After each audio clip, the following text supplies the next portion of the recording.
वीएनआई के दर्शकों को मेरा आदाब।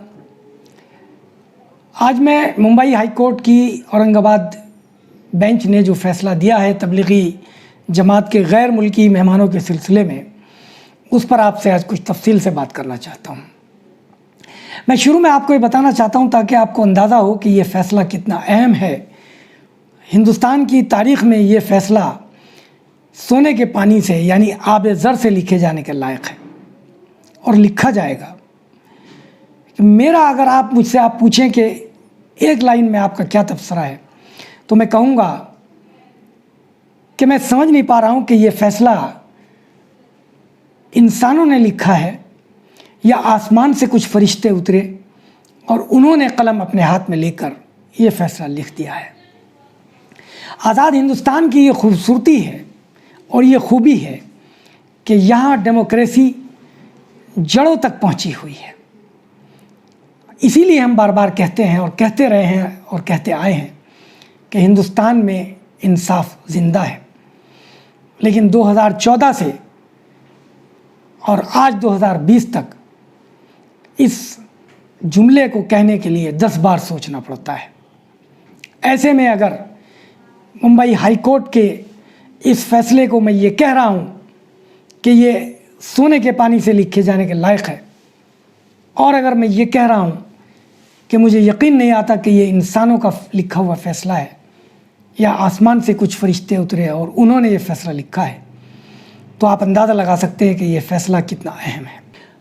पूरे मुल्क में जब लॉकडाउन नाफिज हुआ तो सबसे बड़ा जो एलिमेंट है, अगर कोई है जो जिस पर पूरे मुल्क में आफत आई, डबल आफत आई, वो है हिंदुस्तान का मुसलमान और उसमें भी तबलीगी जमात के लोग।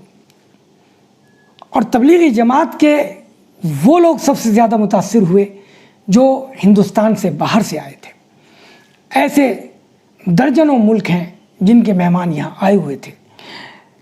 औरंगाबाद बेंच में 2 जजों के सामने ये मामला गया, जस्टिस टीवी नलवाड़े और जस्टिस MG सेवलकर। 29 गैर मुल्की तबलीगियों ने जो महाराष्ट्र में फंस गए थे और ख़ास तौर पर अहमदनगर में, औरंगाबाद के अहमदनगर इलाके में जो फंसे हुए थे, उन्होंने ये पटिशन दायर की थी। उनके साथ जो 6 हिंदुस्तानी मेज़बान थे यानी मुख्तलिफ मस्जिदों के ट्रस्टी, उन्होंने भी ये केस किया था, चूँकि पुलिस ने उनके ख़िलाफ़ भी केस किया था। एक बात यहाँ समझनी ज़रूरी है कि पूरे मुल्क में हर रियासत और हर ज़िले और हर शहर में, यहाँ तक कि गांव-गांव में जहाँ जहाँ मस्जिदों से तबलीगी जमात के लोगों को उठाया गया, उनके ख़िलाफ़ पूरे मुल्क में एक ही तरह की दफ़ात, एक ही तरह की धाराएँ लगाई गई, एक ही तरह के इल्ज़ाम लगाए गए। वो मैं आपको बता देता हूँ ताकि समझने में आसानी हो। Disaster management act, pandemic act और फॉरेनर्स एक्ट लगाया गया जो गैर मुल्की तबलीगी थे, और उनके ख़िलाफ़ जो धाराएँ लगाई गई 144, 269, 270, 188। पूरे मुल्क में कहीं एक वाक़या आप ऐसा नहीं दिखाएंगे कि इन धाराओं के अलावा कोई और धारा लगाई गई हो या इन धाराओं में से कोई एक धारा छोड़ दी गई हो। तो ऐसा लगता है कि पूरे मुल्क में कोऑर्डिनेटेड वे में और सोचे समझे अंदाज में यूपी पुलिस ने, महाराष्ट्र पुलिस ने, कर्नाटक पुलिस ने, गुजरात पुलिस ने, तमिलनाडु पुलिस ने, हर जगह की पुलिस ने कोऑर्डिनेटेड वे में एक ही तरह की धाराएं लगाई, मस्जिदों से उठाया, पकड़ा, जेलों में ठूस दिया, और एक तबलीगी जमात के आदमी को भी कोरोना पॉजिटिव साबित नहीं हो सका है। उसके बावजूद सेंट्रल गवर्नमेंट की जो हेल्थ डिपार्टमेंट है, उसका सेक्रेटरी लव अग्रवाल हर रोज़ शाम को बैठकर ब्रीफिंग करता था और कहता था कि 30% कोरोना तबलीगी जमात के लोगों से फैला है। दिल्ली के जो चीफ मिनिस्टर हैं अरविंद केजरीवाल, वो भी हर रोज़ यही कहते थे। और सरकारी जो कागजात हैं, जो शीट बनती थी, उसमें एक अलग से कॉलम बना दिया गया था तबलीगी जमात के लोगों का। लेकिन अब आपको मैं बता देता हूँ कि मुंबई हाई कोर्ट ने जो मोटी मोटी बातें कही हैं, मुंबई हाई कोर्ट ने कहा है कि तबलीगी जमात के गैर मुल्की मेहमानों ने कोई जुर्म नहीं किया किसी भी धारा के तहत और किसी भी एक्ट के तहत। इसी तरह जो दूसरी बड़ी बात कही हाई कोर्ट ने, वो कहा कि मीडिया ने झूठा प्रोपेगेंडा किया। जो तीसरी बड़ी बात कही जिसको जहन में रखना ज़रूरी है, वो कहा कि हुकूमत ने एक साजिश के तहत इनके खिलाफ कार्रवाई की। चौथी बात जो हाई कोर्ट ने कही कि हुकूमत ने सियासी दबाव के तहत इनके खिलाफ काम किया, लेकिन पुलिस को जो इख्तियारात दिए गए थे कि तहकीकात करती, प्राइमा फेशी उनके खिलाफ केस बन रहा था या नहीं, उसको देखती, पुलिस ने वो नहीं देखा। हाई कोर्ट ने अपने फैसले में कहा है कि पुलिस ने अपना दिमाग नहीं लगाया। हाई कोर्ट ने इन तमाम तबलीगी जमात वालों के ख़िलाफ़ जितनी भी FIR हुई थी सबको क्वैश करने यानी ख़त्म करने का ऑर्डर दे दिया है और सबको बाइज्जत बरी करने का ऑर्डर दिया है। ये ऑलरेडी बेल पर हैं ये लोग। अब मैं आपको फ़ैसले के ताल्लुक़ से कुछ बात बताता हूँ। हाई कोर्ट ने बाकायदा एक सब हेडिंग लगाई, बैकग्राउंड ऑफ मलाइस, यानी इनके ख़िलाफ़ जो इनको बदनाम करने की जो मुहिम चलाई गई उसका बैकग्राउंड क्या है। ये बहुत इंपॉर्टेंट है इस मुल्क में जानना। हाई कोर्ट ने लिखा कि जनवरी के आखिर में और फरवरी के शुरू में पूरे मुल्क में CA और NRC के ख़िलाफ़ प्रोटेस्ट किए गए थे और हाई कोर्ट ने कहा कि इस NRC और CA का जो डायरेक्ट असर हो रहा था और जो विक्टिम थे वो मुसलमान थे। कोर्ट ने लिखा कि सबसे ज़्यादा मुसलमान मुतासिर हो रहे थे, सबसे ज़्यादा मुसलमान ही प्रोटेस्ट में हिस्सा ले रहे थे।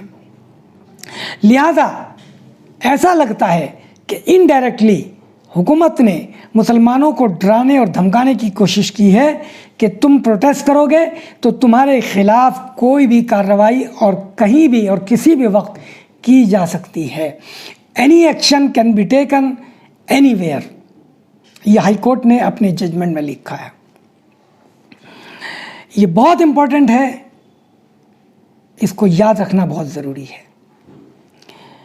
हाई कोर्ट ने लिखा कि जब कोई पेंडेमिक होती है, जब कोई कुदरती आफत आती है, तो हुकूमत को अपनी नाकामी को छुपाने के लिए एक बलि के बकरे की तलाश होती है। तो यहाँ भी यही हुआ, हुकूमत की नाकामी सरासर नज़र आई, सेंट्रल गवर्नमेंट की भी और स्टेट्स गवर्नमेंट की भी। सेंट्रल गवर्नमेंट की सबसे ज़्यादा है, चूँकि स्टेट गवर्नमेंट को तो सेंट्रल गवर्नमेंट के ऑर्डर्स पर काम करना था। ये जिम्मेदारी सेंट्रल गवर्नमेंट की थी कि इस पेंडेमिक की, इस महामारी से बचने के लिए फोरसी करती कि क्या क्या कुछ हो रहा है, उससे बचने के क्या तरीक़े हैं, लेकिन कोई तरीक़ा इख्तियार नहीं किया गया। सिर्फ 4 घंटे की मोहलत पर लॉकडाउन लगा दिया गया पूरे मुल्क में, जिसका नतीजा बहुत ख़राब निकला।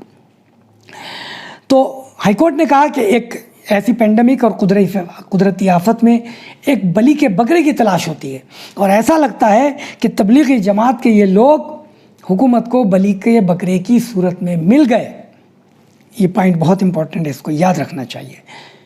हाई कोर्ट ने कहा कि मज़हब की बुनियाद पर तफरीक की गई और हाई कोर्ट ने यह भी कहा कि दूसरे धर्म के लोगों ने भी ऐसा ही कुछ किया, लेकिन उनके ख़िलाफ़ कोई कार्रवाई नहीं की गई और इनके ख़िलाफ़ कोई सबूत नहीं मिला, कोई प्राइमा फेशी सबूत नहीं मिला। हाई कोर्ट ने कहा कि इन्होंने किसी एक्ट की ख़िलाफ़ वर्जी नहीं की, किसी धारा की ख़िलाफ़ वर्जी नहीं की।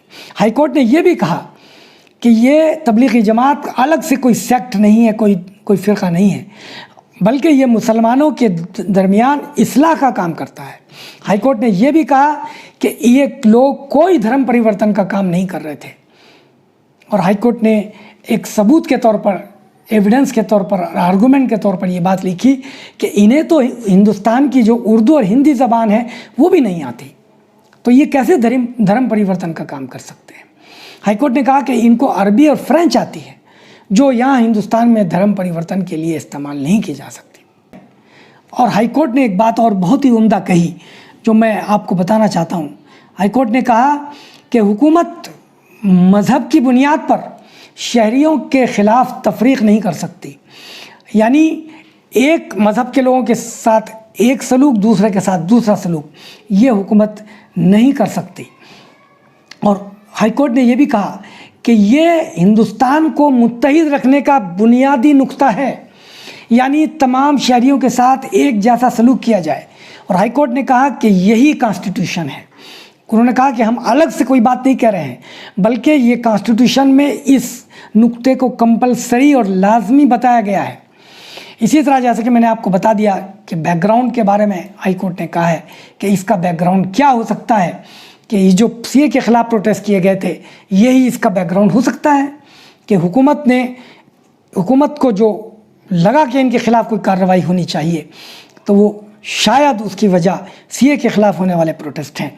ये पूरे मुल्क के लिए शर्म की बात है कि पूरे मुल्क में एक एक्ट के ख़िलाफ़ प्रोटेस्ट किए गए और एक ख़ास फ़िरक़े के ख़िलाफ़ महामारी में भी हुकूमत ने इस तरह की कार्रवाई की और पूरा मुल्क उसमें एक हो गया।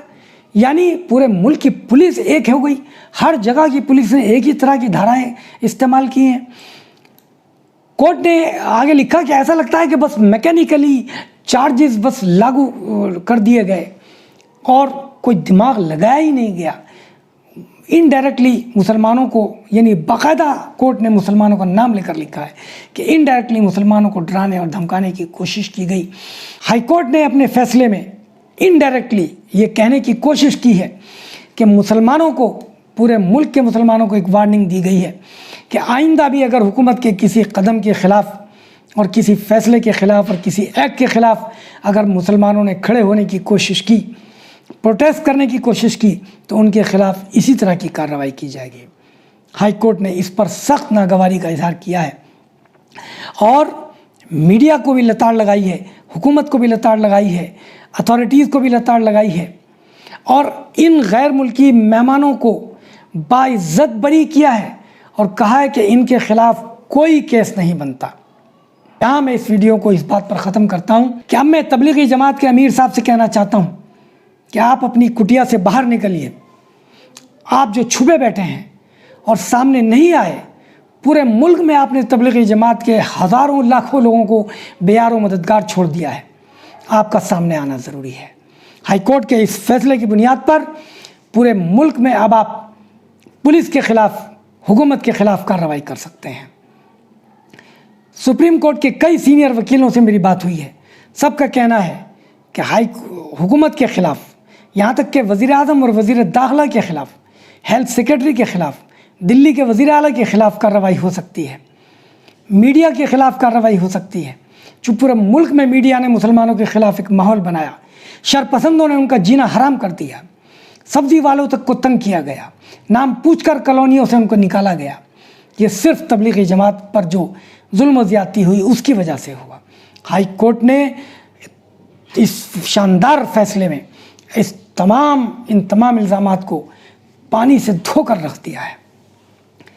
तो अमीर साहब कुटिया से बाहर निकलिए, इस फैसले की रोशनी में सुप्रीम कोर्ट जाइए, मीडिया के ख़िलाफ़ कार्रवाई कीजिए, पुलिस के ख़िलाफ़ कार्रवाई कीजिए, हुकूमतों के ख़िलाफ़ कार्रवाई कीजिए।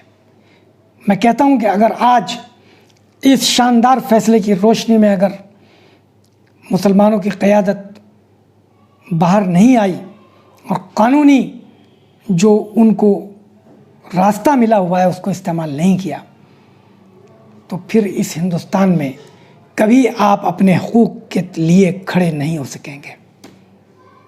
आदाब। आपको ये एपिसोड कैसा लगा हमें कमेंट करके ज़रूर बताएं और इंडिपेंडेंट, फियरलेस और ऑनेस्ट जर्नलिज्म को सपोर्ट करने के लिए माय चैनल VNI को सब्सक्राइब करें। और अगर आप वदूद साजिद के आर्टिकल्स को पढ़ना चाहते हैं तो आप उनके फेसबुक पेज को भी फॉलो कर सकते हैं।